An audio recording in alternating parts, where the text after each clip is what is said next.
Good morning. I hope this daily connection finds you well. This Sunday, July 26th, we're going to hear yet again another parable of Jesus's. It's going to be the parable of the mustard seed. And many of us can recite this parable. The parable of the mustard seed is the size of one's faith, and that size can move mountains. And what do we do with that? And sometimes I really struggle with that because sometimes my faith feels that small and I don't feel anything moving. And yet, that's part of Jesus's parable, is that we think about these contrasts and these dichotomies and how sometimes something so small is what makes the biggest difference.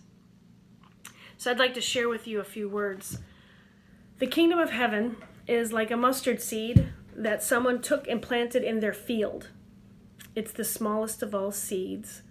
But when it's grown, it's the largest of all vegetable plants. It becomes a tree so that the birds in the sky come and nest in its branches.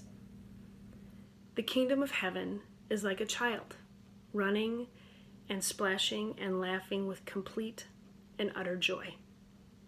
The kingdom of heaven is like yeast, which a woman took and hid in a bushel of wheat flour until the yeast had worked its way through all the dough. The kingdom of heaven is like a very pregnant woman diagnosed with COVID-19 who went to the hospital to receive care of this most recent diagnosis, to then have to give birth, and her medical care along with her newly born child was covered by the Affordable Care Act.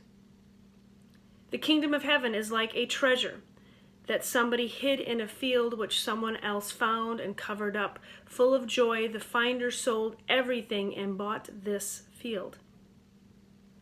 The kingdom of heaven is like a black transgendered person who has decided to give their life to their country by serving in the armed services in order to maintain justice and peace.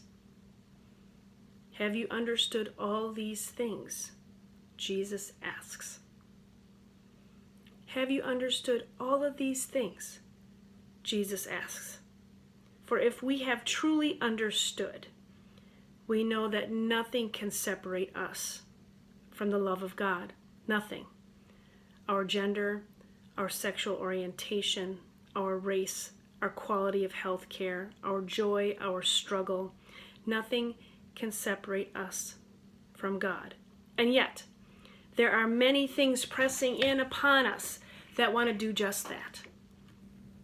And so as we listen to this parable on this day, as Jesus continues to push us to look and to see and to feel and to know that we are a part of systems that are, yes, beyond our control, and yet we can do something about if we learn about how our role is in the system in which we are a part of.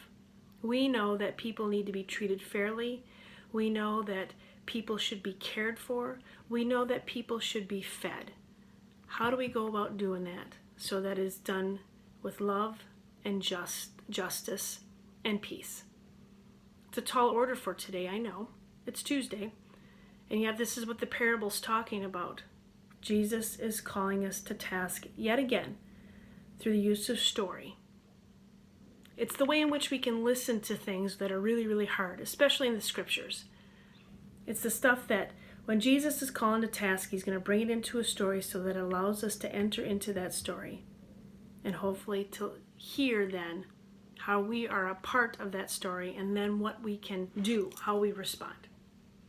What's our response going to be?